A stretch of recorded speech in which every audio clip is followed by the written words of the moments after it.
올해 전 세계 경제에 가장 큰 타격을 입힐 나라는 뭐니뭐니 해도 동아시아 3국입니다. 올 초 많은 경제기관들의 낙관적인 예상은 2월이 들어서면서부터 지극히 비관적인 분위기로 바뀌고 있습니다. 그리고 그 비관은 시간이 지날수록 더 짙어지고만 있습니다. 지금의 사태의 여파가 생각보다 클 것으로 예상하고 있는 것이죠. 그런데 저희 꽁꽁경제에서는 뉴스나 언론에서 쉼없이 떠들고 있는 한국 경제보다 다른 곳에 집중해 보려고 합니다. TV만 틀면 나오는 이야기들을 굳이 또 다룰 필요가 있을까요? 그래서 채널 초기에 다루었던 이탈리아의 경제 상황을 다시 한번 이야기해 보고자 합니다. 현재 유럽의 심각한 상황이 시작된 이탈리아의 경제가 앞으로도 무사할지 분석해 보도록 하겠습니다. 참고로 이탈리아 시리즈는 5편이나 업로드되어 있으니까요. 영상 아래 링크를 걸어 두었으니 참고하시면서 보신다면 더 재밌을 것 같습니다. 자, 그렇다면 본격적인 이야기 속으로 들어가 보겠습니다. 유로화를 쓰는 국가들을 통틀어서 흔히 유로존이라고 부릅니다. 1999년 1월 1일 유로화의 도입과 더불어 출범을 하였는데요. 현재는 19개국이 유로화를 통화로 사용하고 있습니다. 그런데 이런 유로존 국가들 중 독일, 프랑스에 이어서 세 번째로 경제 규모가 큰 나라가 바로 이탈리아입니다. 하지만 그만큼 경제 부진의 정도가 깊은 나라도 이탈리아입니다. 2008년 금융위기를 맞이한 이래 이탈리아는 무려 GDP의 9%가 감소하였고 현재도 2008년에 비해서 절반 수준밖에 회복하지 못한 상황입니다. 2008년 2조 4천억 달러였던 이탈리아의 GDP는 2014년 2조 1,500억 달러가 되기까지 등락을 거듭하며 하락하다가 2015년에는 급기야 1조 8,300억 달러로 곤두박질 쳤습니다. 2018년 2조 700억 달러로 다시 회복하기는 했지만 10년 전 2008년 경제 수준보다 후퇴한 것입니다. 이것은 금융위기의 여파로 허우적대던 유로존 국가들 중 경기 후퇴의 규모가 가장 큰 것으로 이탈리아의 상황은 생각보다 심각한 수준인 것은 분명합니다. 지난해 4분기 이탈리아의 경제성장률은 마이너스 0.3%로 2019년 경제성장률 역시 0.2%에 불과했습니다. 하지만 경제 전문가들은 2020년에 들어서 이탈리아의 경제는 회복될 것이고 나름 의미 있는 성과를 올릴 것으로 예측했었는데요. 2월 말부터 그 상황은 급변하기 시작했습니다. 현재 이탈리아는 EU와의 협상을 통해 올해 예산안을 지난해에 비해 30억 유로가량 줄인 상황입니다. 그런데 이번 사건이 터지자 경기 침체에 대한 우려가 촉발되면서 이탈리아 정부는 36억 유로에 해당하는 추가 예산을 투입하여 진화에 나설 것이라고 발표했습니다. 한국 돈으로 대략 4조 8천억 원에 달하는 규모입니다. 그런데 3월 5일 이탈리아는 36억 유로만으로는 현재 상황을 막을 수 없다는 판단하에 75억 유로로 추가 예산 규모를 증액시켰습니다. 이것은 한국 돈으로 대략 10조 원 정도의 규모입니다. 적극적인 정부 개입을 통해 경기 침체를 막아보겠다는 것인데요. 그렇지만 이탈리아의 재정 상황은 녹록치 않습니다. 이탈리아는 주요 선진국 중 일본에 이어서 두 번째로 많은 GDP 대비 부채 비율을 갖고 있는 나라입니다. 그런데 잠시 2010년 이후 이탈리아 상황을 살펴보면요. 2010년 115.4%에 달하던 이탈리아의 GDP 대비 정부 부채 비율은 2012년 재정위기와 함께 123.4%로 올라가더니 2015년 135.3%로 급등했습니다. 지난해 이탈리아의 GDP 대비 정부 부채 비율 역시 134.8%로 GDP 2조 700억 달러를 훨씬 상회하는 2조 8,111억 달러의 정부 부채를 가지고 있었습니다. 그렇기 때문에 이탈리아는 유로존의 폭탄으로 늘 이야기되고 있는 것이고요. 유럽연합이 권고한 GDP 대비 부채 비율이 60%임을 생각한다면 이탈리아의 재정 상황은 상당히 좋지 않습니다.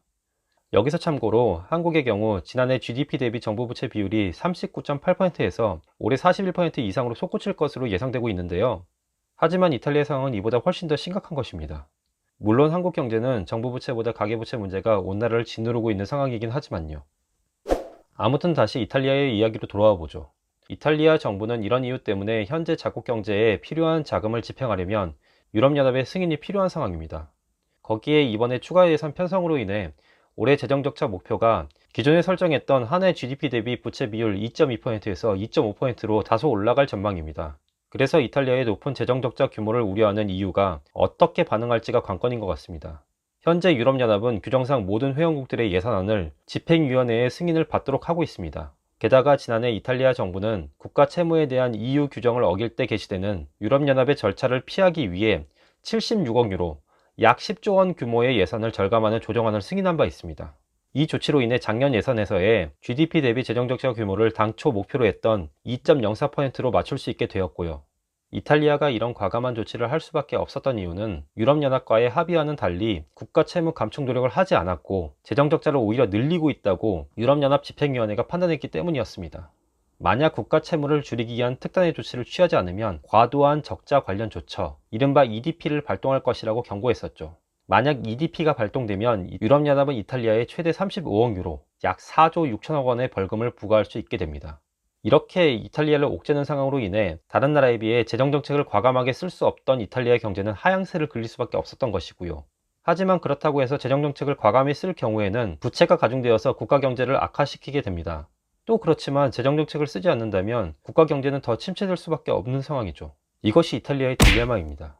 유럽연합이 현재 회원국들의 재정까지 직접적으로 관여하고 간섭하고 있는 데에는 그리스에서 출발한 재정위기로 인해 10년 이상 쌓아왔던 유로화의 신뢰도가 치명적인 손상을 입게 된 것이 가장 큰 이유였습니다.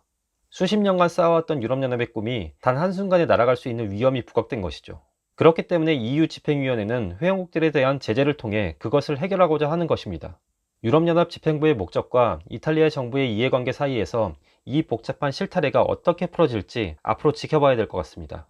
그런데 현재 이탈리아는 하나의 문제가 더 있습니다. 바로 현재 사태가 걷잡을 수 없이 확산되고 있는 지역들의 이탈리아 전체 GDP 대비 비중이 상당하다는 것입니다. 우선 가장 위험한 상황에 직면해 있으며 밀라노가 속해 있는 롬바르디아주는 이탈리아 전체 경제의 21.8%, 베네치아가 속해 있고 두 번째로 위험한 지역인 베네토주는 9.25%, 볼로냐가 속한 에밀리아 로마냐주는 9.16%, 토리노가 있는 피에몬테주는 7.7%의 비중으로 이 4개의 주를 합친다면 이탈리아 GDP의 거의 50% 가까이를 책임지고 있는 지역임을 알 수 있죠. 그렇기 때문에 사태가 장기화될 경우에는 이탈리아 경제 전체가 심각한 타격을 입을 수밖에 없는 것입니다. 현재 사태는 이탈리아뿐만 아니라 유럽 대륙 전체로 확산되고 있습니다. 여기서 이탈리아뿐만 아니라 유럽연합 전체에 공통된 문제가 등장하게 되는데요. 바로 정치적으로 극우 세력의 목소리가 커져가고 있다는 것입니다. 현재 유럽 대륙 극우 정당들의 공통점은 단 하나입니다. 그것은 바로 이민자 문제입니다. 잠깐 이탈리아의 현재까지 정치 지형의 변화를 설명해 드리겠습니다. 2019년 5월에 저희 채널에서 업로드한 마니플리테 이후의 이탈리아 편 내용에서 그 이후에 이탈리아 정치가 어떻게 변했는지 말씀드리려 하는 것입니다. 잠시 좀 간략하게 설명을 해드리면요. 2018년 총선을 통해 이탈리아는 오성운동이라는 정당과 극우정당 동맹이 연립정권을 구성하고 있었습니다. 그런데 이 동맹이 작년 8월 1년 2개월 만에 연정 해체를 발표했습니다. 원래부터 정치적 이해관계가 다른 두 정당이었기 때문에 불편한 동거가 계속 이어졌었는데요.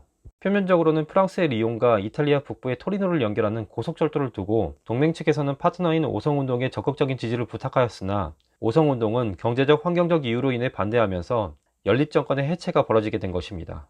재정적 여력이 많지 않은 이탈리아에서 고속철도 사업이 벌어지게 된다면 막대한 재정 지출이 일어날 것이 불보듯 뻔한 일이었으니 오성운동은 승인할 수 없었고요.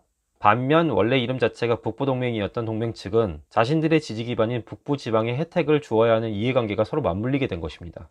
저소득층과 남부에게 지지를 받고 있는 오성운동과 부유한 북부를 정치 기반으로 하고 있는 동맹 사이에는 어쩔 수 없는 간극이 있을 수밖에 없었습니다. 그래서 연정기간 내내 감세, 사법개혁, 지역자치권, 유럽연합과의 관계 설정 등 국가 핵심 정책 사안을 놓고 끊임없이 대립해왔던 것이죠. 극우정당 동맹의 연립정권 해체 선언 이후 이탈리아 최대 의석수를 갖고 있던 오성운동은 조기 총선을 치를 것인가 아니면 다른 연정 파트너를 구할 것인가를 두고 고민에 빠졌습니다. 그런데 여기서 오성운동은 놀라운 선택을 하게 됩니다. 바로 1년 2개월 동안 야당이었던 중도 좌파의 정당인 민주당에 손을 내민 것입니다. 그리고 더 놀라운 것은 야당이었던 민주당이 이 연립정권 수립 제안을 받아들였다는 것이죠. 이탈리아 하원 630석 중 222석을 갖고 있던 오성운동과 111석을 보유한 민주당, 그리고 사회민주주의 연합체인 자유와 평등이 13석을 가지고 연립정권을 세우게 됩니다. 오성운동은 하루아침에 극우정당에서 중도좌파로 파트너 갈아타기를 한 것입니다. 우리 입장에서는 얼핏 납득이 가지 않는 일이 벌어지고 있는 것이 바로 이탈리아인데요. 아니나 다를까 지금의 연정도 사법개혁 문제 등을 두고 서로 대립하는 등 여전히 삐걱거리는 모습을 보이고 있습니다. 그런데 여기서 현재의 사태가 벌어지자 동맹은 이 모든 문제가 이민자로 불거진 것이라고 주장하면서 다시 세불리기에 들어간 상황입니다. 아직 지금의 사태가 어디까지 확산될지 아무도 모르는 영역에 진입하면서 유럽 내의 다른 국가들의 극우 정당들의 입김이 거세지고 있는 것이죠.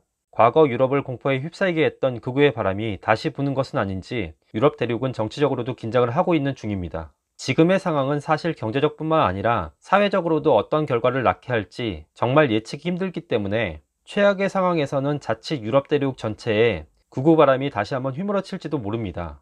헌데 여기서 이탈리아가 주목되는 이유는 실제로 유럽 대륙의 거대 국가들 중 유일하게 1945년 이후 극우 정당이 직접 집권을 한 국가이기 때문입니다. 이탈리아에서 극우의 바람이 전 유럽을 휩쓸었던 것은 이미 1930년대 유럽이 경험했던 일이기도 하고요. 과연 현재 유럽 대륙에서 가장 뜨거운 지역으로 떠오르고 있는 이탈리아의 경제와 정치가 어디로 움직이고 그것이 유럽연합 전체에 어떤 파장을 주게 될지 계속 우리는 주목해 봐야 할 것 같습니다. 비단 한 나라의 문제가 아니라 유럽연합 전체의 키를 쥐고 있는 나라가 바로 이탈리아이기 때문이죠. 꼼꼼경제에서는 지금까지 그랬듯 앞으로도 이탈리아를 주목하고 계속 추적해 가도록 하겠습니다. 시청해주신 여러분 감사드립니다. 구독, 좋아요, 댓글, 알림 설정 꼭 부탁드리고요. 다음 시간에 만나요.